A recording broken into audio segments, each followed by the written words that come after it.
watch this topic in Hindi, skip to the timestamp of 3 minutes 13 seconds. Welcome to Legal Update Program. The topic of discussion is changing eligibility criteria during selection processes. First of all, let's see why is it in the news. Recently, the Supreme Court in Tej Prakash Pathak and others versus Rajasthan High Court and others case held that the rules of the game for selection processes cannot be changed midway unless expressly allowed by relevant rules. Background of the case. The issue originated from a dispute over whether recruitment rules can be altered after the process has begun. In K. Manjushri versus State of Andhra Pradesh 2008 case, the Supreme Court ruled that changing selection criteria midway is impermissible, likening it to changing the rules of the game after the game was played. The Tej Prakash Pathak case questioned if this prohibition is absolute and should be applied in all circumstances. The case was initially referred to a 5-judge bench led by Justice Indira Banerjee in September 2022, which was later dissolved due to the retirements of Justices Indira Banerjee and Hemant Gupta. Court observation. A bench comprising Chief Justice D.Y. Chandrachud, Justices Hrishikesh Roy, P.S. Narasimha, Pankaj Mithal, and Manoj Mishra ruled that recruitment criteria cannot be altered midway unless explicitly permitted by existing rules or advertisements. Any permissible changes must comply with Article 14 of the Constitution, ensuring they are non-arbitrary. Being on the select list doesn't guarantee appointment. However, the state cannot arbitrarily deny positions if vacancies exist. Article 14 of the Constitution of India 1950. Article 14 states that the state shall not deny to any person equality before the law or the equal protection of the laws within the territory of India. The first expression, equality before law, is of England origin, and the second expression, equal protection of law, has been taken from the American Constitution. Article 14 forbids class legislation. However, it does not forbid reasonable classification of persons, objects, and transactions by the legislature for the purpose of achieving specific ends. Case law. State of West Bengal versus Anwar Ali Sarkar 1952. Two conditions were demarcated in the case. There must be a presence of intelligible differentia where application of law must not be universal upon each human, and the differentia applied must align with the cardinal objective of the state. Now is the time for practice question. What does Article 14 of the Indian Constitution guarantee?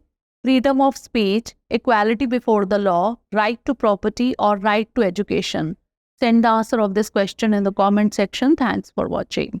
Legal update programme में आपका स्वागत है। आज का हमारा चर्चा का विषय है चयन प्रक्रिया के दौरान पात्रता मानदंड में परिवर्तन।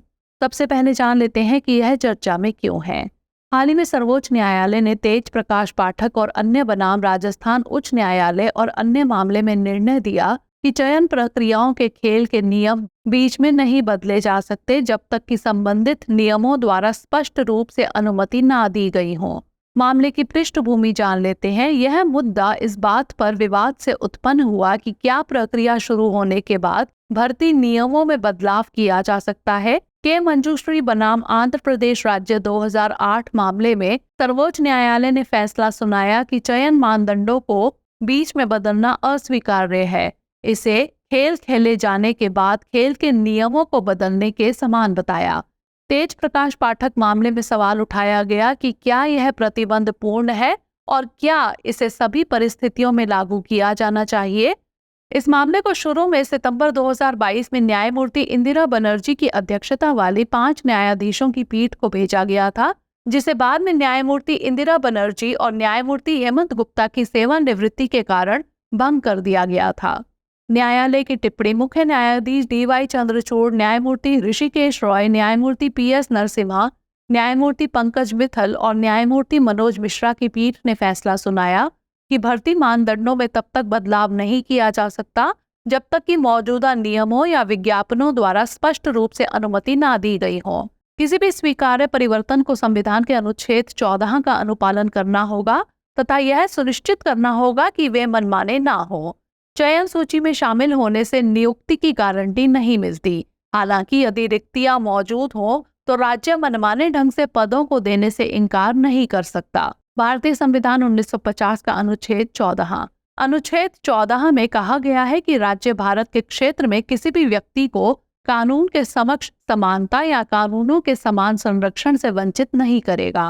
पहली अभिव्यक्ति कानून के समक्ष समानता इंग्लैंड के संविधान से लिया गया है और दूसरा अभिव्यक्ति कानून का समान संरक्षण अमेरिकी संविधान से लिया गया है। अनुच्छेद 14 वर्ग विधान का निषेध करता है, तथापि यह विशिष्ट लक्ष्यों को प्राप्त करने के लिए विधायिका द्वारा व्यक्तियों, उद्देश्यों और लेन देन के उचित वर्गीकरण का निषेध नहीं करता है।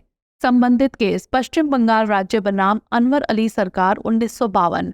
इस मामले में 2 शर्तों को निर्धारित किया गया। पहली, एक समझने योग्य विभेदकता होनी चाहिए जहां कानून का लागू होना प्रत्येक व्यक्ति पर समान रूप से ना हो, और दूसरा, लागू विभेदकता राज्य के मुख्य उद्देश्य के साथ मेल खानी चाहिए। आइए नोट कर लेते हैं अभ्यास प्रश्न। भारतीय संविधान का अनुच्छेद 14 क्या गारंटी देता है? अभिव्यक्ति की स्वतंत्रता, कानून के समक्ष समानता, संपत्ति का अधिकार या फिर शिक्षा का अधिकार? इसका उत्तर हमें कमेंट सेक्शन में जरूर भेजिएगा। धन्यवाद।